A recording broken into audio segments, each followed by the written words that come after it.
Quand on faisait une coop dans les années 70, dans les années 80, voire même au début des années 90, dans le fond, c'était une gang de monde qui voulait vivre ensemble.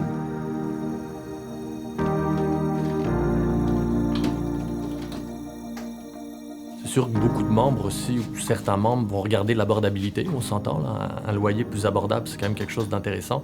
Mais au-delà de ça, il y a cet esprit de communauté et de faire sa part dans la coopérative. OK, super, merci Gaëtan. On vous voit au parc tantôt? Parfait. Même s'il y a tout le temps ce côté solidarité-là, ce côté vivre ensemble, il y a quand même de plus en plus de besoin d'aller chercher de l'aide extérieure parce que les gens n'ont plus nécessairement autant de temps à investir. Donc, c'est comment s'adapter à cette nouvelle réalité-là de personnes qui travaillent, qui ont une vie active.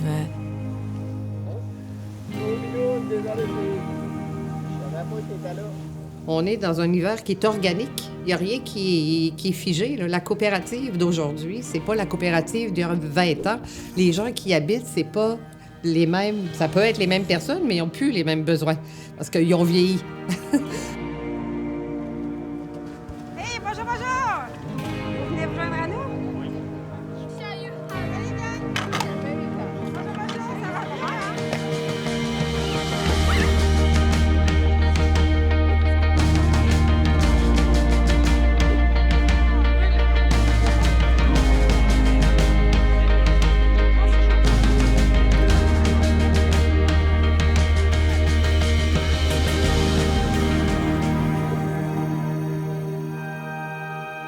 On est dans une coopérative de 60 logements. C'est comme des maisons de ville, en fait. Donc, personne au-dessus, personne en dessous. C'est juste sur les côtés. On est accordé là, parfois jusqu'à 6 à 8 logements, un à côté de l'autre.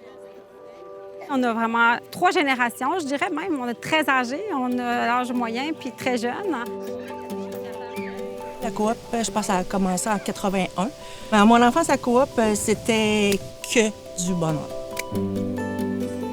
Ce que je me souviens le plus, c'était la liberté d'un enfant. C'est carrément ça. Puis la bonté et l'amabilité des gens autour.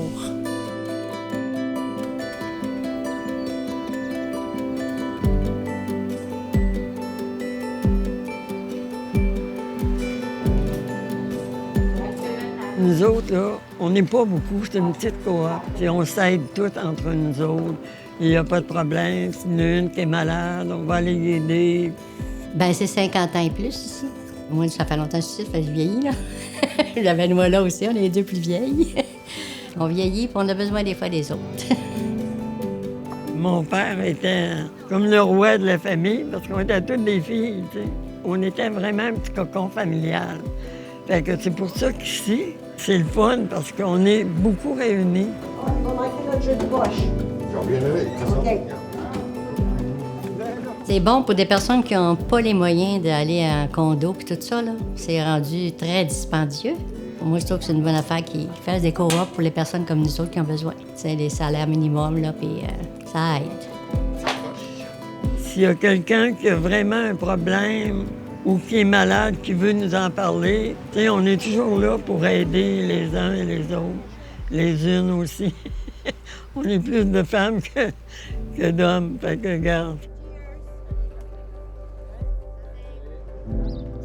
Je vais vous dire, mes enfants sont heureux que je sois ici, là, parce qu'ils sont pas inquiets. Puis moi, j'aime ça parce que j'ai du monde qui m'entoure. Je me sens en sécurité aussi.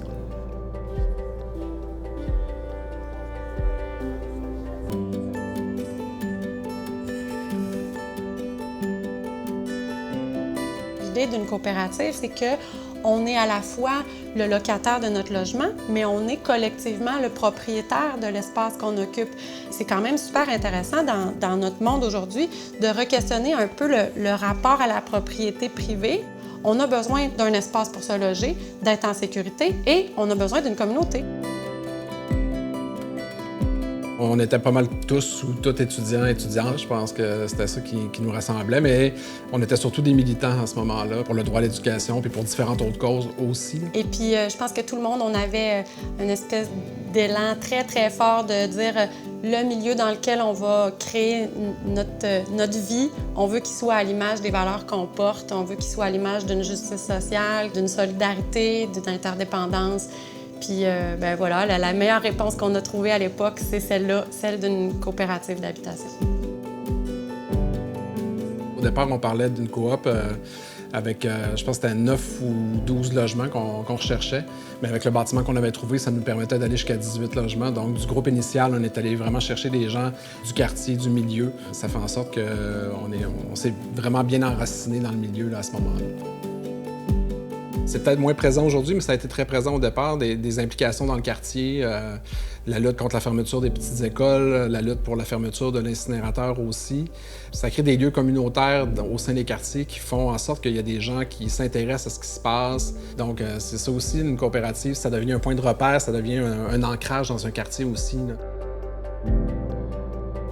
Les modèles tendent à isoler les gens, à les refermer sur eux-mêmes. Et là, c'est d'aller dans la direction inverse, c'est-à-dire plutôt de regrouper, de créer des liens, de faire qu'il y a des communautés qui vont valoriser une interdépendance plutôt que du chacun pour soi. Je pensais à ma fille qui n'avait pas commencé l'école encore. Puis je me disais, enfant unique, je me disais, ça va être tellement le paradis pour elle de se faire des amis. Puis ma quiétude de mère aussi, elle va jouer chez un ami, je sais où, tout le monde la connaît. Puis finalement, quand je suis arrivée ici, puis j'ai vu quasiment que la moitié des gens étaient encore ici, Monsieur et Madame Fradette, puis plein de gens, pour moi, ça m'a sécurisé énormément. Monsieur et Madame Fradette, c'est l'âme de la coop. Pour moi, ils font partie de ma vie depuis que je suis toute petite. Puis là, d'être revenus, ils sont vraiment revenus là, dans ma vie, là. Ma fille, c'est comme des grands-parents aussi. Elle faisait partie du conseil d'administration dans les premières années. Ouais. Moi, dans les premières années, j'étais dans les loisirs. Dans les loisirs. Puis j'avais organisé des tournois. Puis on participait, tout le monde embarquait, c'était bon. Ça amenait de l'ambiance. Les adolescents aussi, quand on faisait des fêtes, les jeunes qui avaient 12, 13 ans, 14 ans, ils s'occupaient des petits. C'était vraiment agréable. Ça, c'est une ambiance extraordinaire.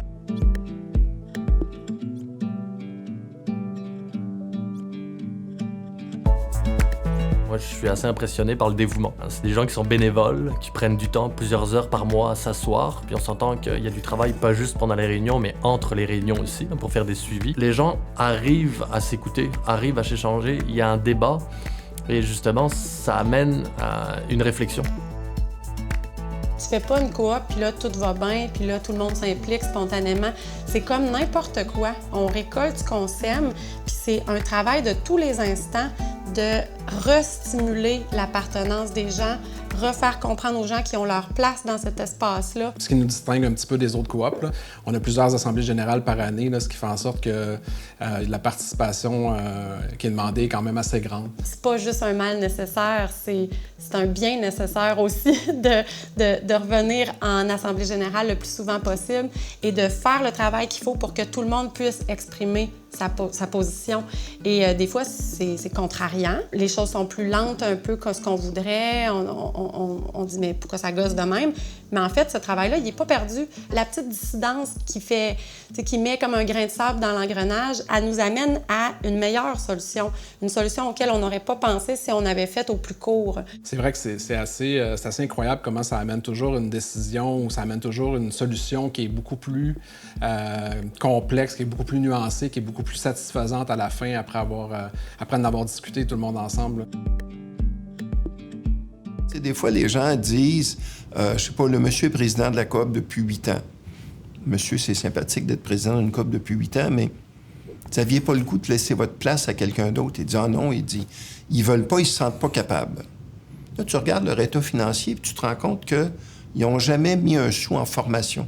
Là, tu retournes voir ton président, c'est normal qu'ils veulent pas, qu'ils ont le sentiment qu'ils sont pas capables. Vous ne leur avez pas donné l'opportunité de se former. La présence du budget d'activité sociale, la présence du budget de formation, ce genre de choses-là, c'est des choses que chaque fois qu'on les observe, pour nous, c'est un indicateur, je dirais, positif de la santé de la coop, puis positif de la qualité de la gouvernance puis de la gestion. La coopérative elle-même fonctionne grâce à ses membres. On a des familles, des mamans, des jeunes parents qui arrivent et qui sont très stimulés et qui veulent vraiment cet esprit de coopération-là, peut-être parce que ça manque, ça restimule certains anciens aussi. Moi, la première. On peut s'entraider tout le temps. Il y a toujours quelqu'un qui connaît une affaire de plus que nous autres. J'ai trouvé ici du monde qu'on coopère très, très bien. Et là, on a des nouveaux membres, là, puis là, on sait qu'ils vont être intégrés, là, parce que juste aujourd'hui, le petit party, là, ça nous fait connaître ceux qui viennent d'arriver. Là, on va jouer à des jeux. Je ne suis pas encore arrivé, j'ai compris. C'est les nouveaux qui ont installé tout ça, là. On fait un party d'été et un party d'hiver. C'est le fun, on fait une petite réunion d'accueil, là, justement. Parfait, c'est bingo. Merci beaucoup. C'est ça. On sent un regain, hein, vraiment. On sent une implication forte de plusieurs. On sent que quand on s'implique, c'est parce que ça nous revient à nous autres. C'est pas pour quelqu'un d'autre. Exactement. On a des projets, on entretient nos choses, on développe. Le fait que des fois aussi, il y a des mouvements de famille, mais ça l'amène des expertises de d'autres mondes. Le membre, lui, là, il faut qu'il y ait quelque chose à offrir à la coopérative.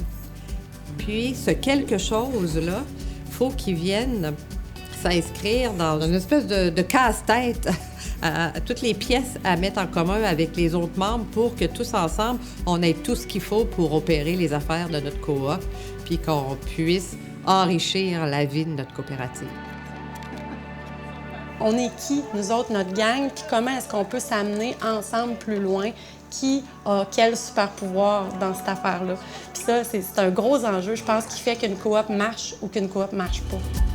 Et je pense que si chacun fait un effort en se disant « c'est ma coop, je la veux comme ça, c'est pour elle que je suis venue ici, je veux la construire ça va être merveilleux. »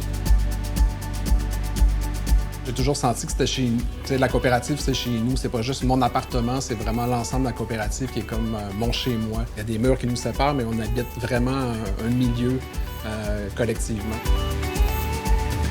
On a eu une belle qualité de vie. Honnêtement, on a élevé nos enfants ici.